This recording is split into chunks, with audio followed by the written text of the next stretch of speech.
I'm Christine Conti, and I'm super excited to be sitting next to Ulster County Sheriff Juan Figueroa. He's an expert not only in crime prevention, but also speaking to families about how to stay safe. Today, we're going to lean into a topic that is about school threats. And so, in regards to school threats, they're saying that across the country, they're on the rise. Is that the case for Ulster County as well? We've seen an uptick in the county in reference to false reports or swatting and threats. And I want to be able to explain what that all means and how it impacts not just the individual, but the family members and first responders that have to respond to these threats. So maybe we need to go back and maybe even explain what a school threat is. Like, we need to define it, because so many people who do it often say, "Oh, I was just joking. It was just a joke. Like, you can't take it as a joke. You know, like, what was the big deal? I wasn't serious." Right. What is a school threat? What has to be in it in order for it to be a school threat? Well, so the biggest one that we all are aware of, especially nationwide, is that of a shooting threat. That happens often throughout the country. I thank God that it doesn't happen here. It hasn't happened here, and my job is to make sure it doesn't happen here. But that's a huge issue when you threaten to shoot up a school, shoot up an individual, or a bomb threat, or a swatting threat, or an email threat, and it has to be investigated, and it really takes up a lot of resources to investigate. So if you're caught writing something, whether it's on the bathroom wall, if you sent it through a text, through a gaming device, what are the consequences for a student who is been caught? So the first thing I would say is that because of the age, it's going to be forwarded to family court. It could be an arrest. And as a student, you're probably not thinking about tomorrow, but the truth is it's going to have an effect on your life. If you put in for a job like this, for example, even though the records may be sealed, someone's still going to remember, someone's going to know, and if somebody gets interviewed and says it, it's going to affect your life, your future. And to the parents, I would say that if you have a child that does this, that's a call for help.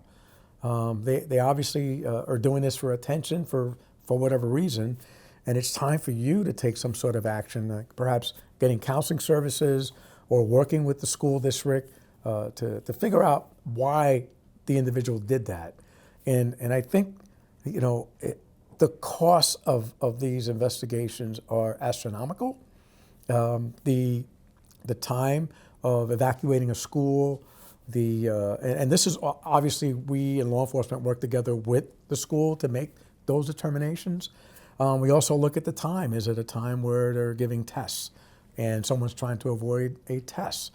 And so there's a lot that gets into it, a lot of money and cost of resources that may be unnecessary. And so that's why it's important to have the conversation, not only with the students, the folks that work at the school, but more importantly, the parents who are ultimately responsible for the action of their children, because it's important to know these are your children. You have responsibilities as well. So what if a student says that they did it, though, on a fake account? It's not going to be traced. They were just trying to be funny. They went into the bathroom and wrote it on the wall and tried to do it with their left hand instead of their right hand, so that the signature couldn't be traced back to them. So first of all, that just isn't a joke anymore in today's world. We see in social media, we see in issues and real situations throughout the country where this have occurred. You can't get on a plane and say there's a bomb on the plane, and you're going to get arrested. And it's the same thing. These are certain things that you can't do, and there may be a mental health aspect to this as well. And so it's a problem. It's not just I did it as a joke. It's not a joke. It gets fully investigated, especially with technology of today. Everything that you do, whether you're driving down the thruway and have an easy pass, whether you're gassing up your car, there's a camera. Witnesses, your friends or your neighbors or your family members that see you do things. And sometimes, and I really want to stress this point, because this is really important. sometimes folks don't want to get involved. You have to get involved. You have to stop something that is going to get out of control, because if not, you're part of the issue too. And the cost, the resources, what if there's another emergency that's actually going on somewhere else in the county, yet law enforcement and first responders are being called for a swatting event that's not true, or an email or a threat that really wasn't true. And you have to think about the entire picture and the effects, not only on the individual that did it and why they did it, but the family and what they have to do to change the behavior of someone that does that, as well as the school talking to all the students about the importance of understanding the need to respect public places, especially schools. What are the kids saying that have been caught? When you sit down with them, what do they say their reasoning was why they did it? Is it boredom? Is it to create anxiety? Was it just a joke? What are they? It's all of the above. It's a joke, it's anxiety, it's attention.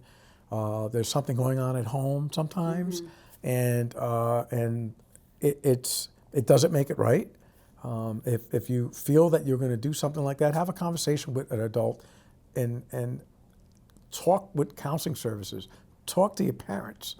The aggravation that you're about to put into place with so many different, whether it's first responders or the schools, it's going to be big, and you're going to get arrested. And like I said, it's going to be an effect that's going to be with you for quite some time if you're trying to look to have a government job or a job where people put trust in you.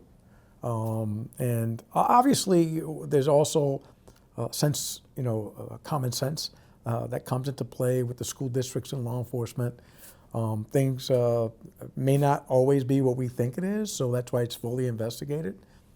But the seriousness of something like this has to be talked about, and it's a big picture of what happens when you do something like that, like a threat, and the repercussions that happens afterwards.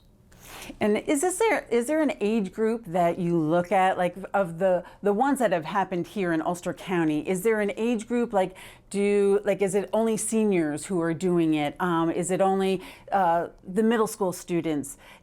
Or does the age run the gamut? It runs the gamut, and usually it's teenagers and above. But it's not. There's no real set age, and but having the conversation though to remind folks every now and then about why these things shouldn't be not reported but not done is important. That's pertinent. Yeah. This is probably a good time to also talk about everybody's electronic footprint. It stays with you. You were talking about jobs and career, but as you were saying that, I was also thinking, even going to college, if you have to write a resume, and colleges sometimes go in and they search, your social media pages. Also, even when you get older, you're a family, you're a mom or a dad now, and do you want your kids going back and being able to access that kind of information, correct? That's great. Yeah, that's a great point. I come from a different generation, so I don't have a lot of social media, but people that do live by it, and what you don't realize that your stories gets put out there on social media, your life. People go on vacation and they're putting out things, hey, I'm on vacation, I'm in Hawaii, next thing you know, their homes are being burglarized because they know they're out of town. So you have to be careful what you put on social media because it's going to be there for a long time. When I became the sheriff, I decided I'm taking the names out of things that aren't public safety issues. For example, if you get a DWI, that's you yourself that are injured, I'm not putting your name out. It does get sent to the press. The press can do whatever they want. We're not the newspapers. And interestingly enough, an individual called up and said that they had issues, they were arrested, and they applied for a job. They have taken care of their problem. They did their time, yet it was still on social media, and they wouldn't get that job because it's still on social media. So everything that you do on social media is going to be in there for forever. And so that's why it's important to understand that, especially in today's world of technology. I mean, even if you think you took it out, someone screenshotted it, someone has it, and it can come back again. Absolutely. And so threats and things that you do at a younger age stay with you for a long time. You touched upon this a little bit, but how does calling in a false threat affect emergency crews? You know, you said it's very taxing on them because they may be pulled from something when they should have gone to something else that was really urgent. So we had an incident not long ago in one of the schools where it looked like an explosive device. So we sent our detectives, our deputies, the state police major crimes unit was there. Fire department was there, ambulance was there, and ATF was called in. And it was nothing other than a bunch of kids that were messing around the night before with fireworks. When you talk about schools and children, you're talking about the sons and daughters of people that are working in our society, and the one thing that they want is they want safety, and no one's going to send their kids to school if there are threats like this. No one, and we all have to respect that, and to utilize all those resources for something that did or is not actually happening, it's false, is such a waste of time and money. Remember the hourly rates, waiting for all these different teams to arrive. And what if something happens, like I said earlier, where there's an actual emergency somewhere else? Well, these resources are caught up with this investigation. And so it's a huge problem for first responders, the schools, because they have to, even the neighborhood. Sometimes the neighborhood is asked to evacuate. And so you have people, elderly people that have to move. And it's just such an unnecessary thing. If it's a joke, it's not a joke, and it has some serious implications. Absolutely. So when a student sees something, if it's on a gaming device, it's in an email, and then they want to forward it to somebody else and repost it and reshare, what do we want to say in regards to that? That is the worst thing you can do. Please don't repost. Please don't share. All you're doing is putting people in panic mode. Let the teachers in the school, or if you have a school resource officer, know, but don't send it to everybody, because all you're doing is spreading panic, and it makes the situation even worse. So what should students do, like when they do see something? What should students do? The old adage, if you see something, say something. Say something to your counselors at the school, your school teachers, or school resource officer, or if you're at home, your parents. And then they're going to know what to do from there. They'll contact the school district or law enforcement, and then proper investigations done prior to anything actually happening or anything being reported. It can be looked at and investigated. Remember, our footprint in social media or in technology generally is all documented. So it's not going to be that difficult to find out what happened. So should somebody maybe screenshot something and show it to just an adult, a trusted adult, and or a teacher? Yeah, absolutely. That's a great way to start it. But then I would never delete it. I would just keep it and show an adult or someone of authority, and then law enforcement can take it from there. Or obviously we're working with the school district. All right, and lastly, what would you want parents to take away from just this video itself? What do you want our parents to know? I want our parents to have conversation with their children. I know we don't communicate the way we used to. Everybody's on a computer, everybody's on a phone, or texting, or playing games, because they communicate with in that fashion as well. You got to have a conversation with with your kids, with your loved ones, on values, and more importantly, what's right and what's wrong. Everything I said earlier about a big picture and how it affects when there's a false call or email, or somebody wrote something on the bathroom, and the effects of that and the implications of that, it's important to have that conversation. And also your future. You have to think about,